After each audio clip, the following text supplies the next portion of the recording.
Welcome to this episode. Today I'm going to be demonstrating this Canon 550 and all the settings for this particular model. So this is quite a, I would say, a sort of kind of basic camera really, Tay. So you switch it on. You got your creative auto program, shutter, aperture, and manual mode. So if I put it in manual mode and I go to my menu. So here's my menu. So I got one shot, AI focus, AI server. So I essentially just select the one I want, turns blue, and then I can sort of hover through the various settings here. So if I click on my Q button and hover through these, I can hover through such as my shutter. And again, like every other model, there's this little wheel thing at the top, and you can just literally change the shutter speed. Again, when you're happy, just select it. F-stop, again, up here, and just sort of change it to whatever you want it to be. This one goes up to 4.5, mainly due to the fact that this is a standard 18 to 24mm lens. So 4.5 ISO, so it goes up to 1600, I think it is 1600. Yep, 1600. So quite a low ISO these days, comparison to some of the newer models out there. And again, your sort of kind of your exposure compensation, so you can change that with your brackets like every other models that I demonstrate. You got your standard landscape portrait, again just using that wheel to change it. You got your white balance, so you can change that up here as well to whatever you want it to be. So I'm just going to select auto, and again you got your AI focus, your spot metering, and your single shot or continuous burst mode or a timer. So very simple settings.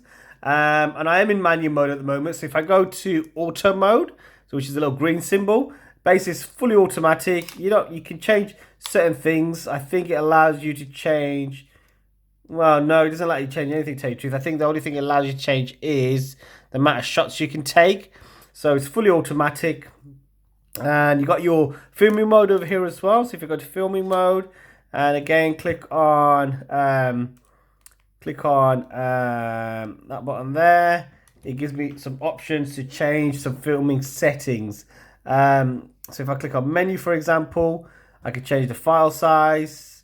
I can sort of change the mode, live mode, quick mode. So I can change all those settings up here as well. So all your normal status settings for your camera exposure, grid, so you can have that on if you want. And then once you put it on, your grid should show up here. Your white balance. Let me just try clicking on these buttons. No, they don't really do anything. Q button. Oh, there we go. Q button. Click on Q button. And then you can sort of hover through this. There you go. That's what I was looking for, to tell you the truth. So now I can go to that and change the file size here. Okay, so that's quite useful. Again, just go up. Standard mode, portrait mode, white balance. Sorry, your white balance, and I could change that as well, like so as well. So that's quite useful. Again, click on Q button and you come out of it, and the colors go back to normal. Q button, click on Q button, and it highlights. Click off Q button and it goes back off again. So filming mode. You got like portrait mode, you got like landscape, you got macro. So if you're a macro shooter and you want to do close-ups, I think it depends on what lens you tend to use, to tell you the truth. You got your sports mode, your filming mode, you got your hot shoe there. You've got your SD card slot here. So again, push that in, pop that out. I'm using a Class 10 Kingston over here. So again, just put that in, pop that back in, and you're ready to go. And then you've got all your AVI and your HDMI connectivity there with a rubber grip that goes in there. Turn it around, press this button here, twist it, okay? And your lens will come up. Again, just line them up, twist it back in, and it will click back in. You got your image stabilization there, and your autofocus or your manual focus, depending on how you want to use it. Manual focus, click on that. You want to sort of focus in, you will sort of hover this ring in and out in order to get focus of image.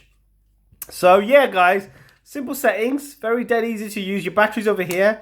Just literally pop that out, push that out, and your battery will pop out. Okay, so I would suggest you use Canon batteries for these kind of cameras. You can get sort of cheaper ones, but tell you the truth, you don't know what you're getting these days, so it's better to get the branded ones, just to make sure that you are using the good products. This is an 18 18 to 55. My apologies, 18 to 55mm lens. Standard lens, really, to tell you the truth. Standard camera. Good for beginners. So if you're looking for a cheap little camera, I would recommend you this. But there's better models out there. There's a 700. I think there's 750 as well. There's an 80D, 60D. So these are probably cameras that you want. This ain't touchscreen. And also there's not the lens, the flap that comes out and you can sort of hover it around. So this is kind of like, you know, it's not touchscreen at all. It's not Wi-Fi. So it's an old camera. And I think it's useful for just sort of starting off really in photography. Yeah, so Canon 550. This was a camera demonstrating all the different features on this camera. If you've got any questions, please do post. And I'll be happy to respond to anything that you may have. So yeah, guys, thanks for watching this. Thanks for watching this video on this Canon 550 tutorial. See you later. Bye bye.